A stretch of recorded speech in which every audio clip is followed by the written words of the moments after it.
Next, another battle space in which the Chinese are waging the war against the sorts of freedoms and values that we hold dear is in its persecution of various minorities for following their faith traditions.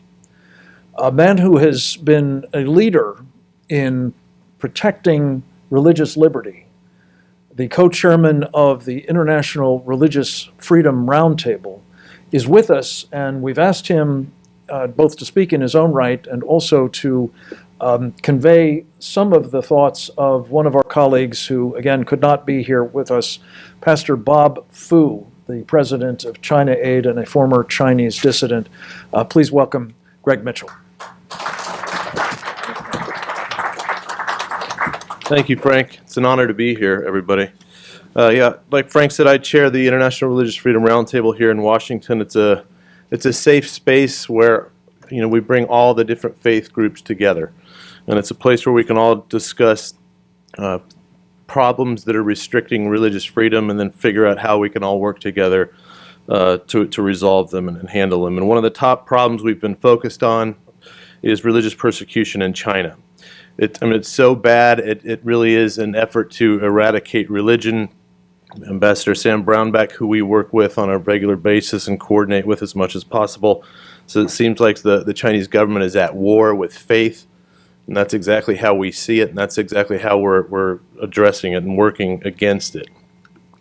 So what we've done is we've formed a coalition to advance religious freedom in China. It's the first time we've done this. The Roundtable's been around for 9 years. It's the first time we've ever, out of the Roundtable, formed a coalition to focus on one country. It's so bad in China.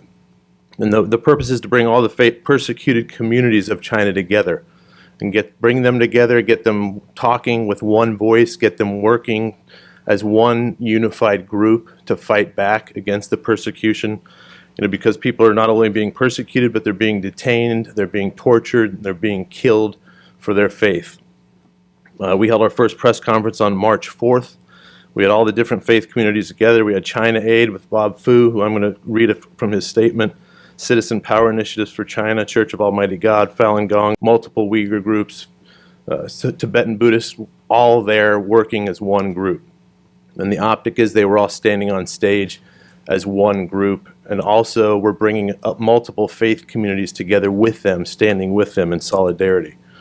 But anyway, let me read from Bob Fu's statement. He's one of the co-chairs of the coalition, a very active participant of the Roundtable.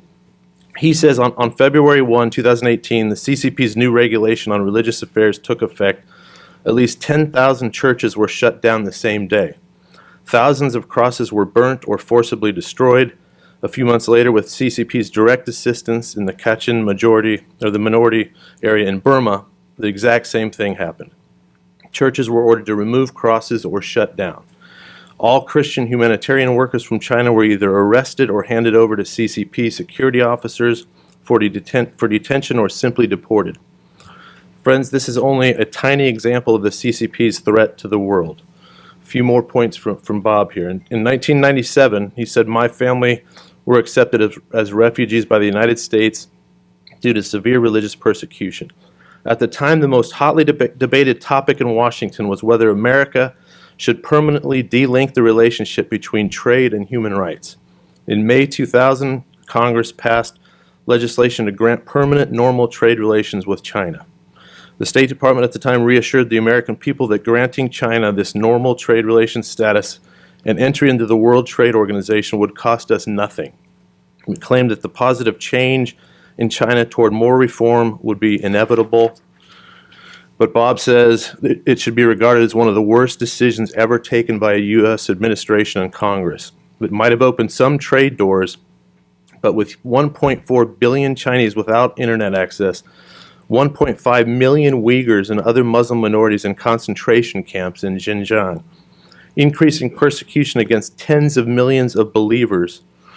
This is how bad it is. It's a catastrophe the United States can no longer ignore, and it's time for the international community to recognize this reality. And we're doing our part at the IRF Roundtable and with the new Coalition to Advance Religious Freedom in China. And we're going to be coordinating as much as possible with Ambassador Sam Brownback and his team at the State Department. And we're here to work with you all too. Again, thank you very much.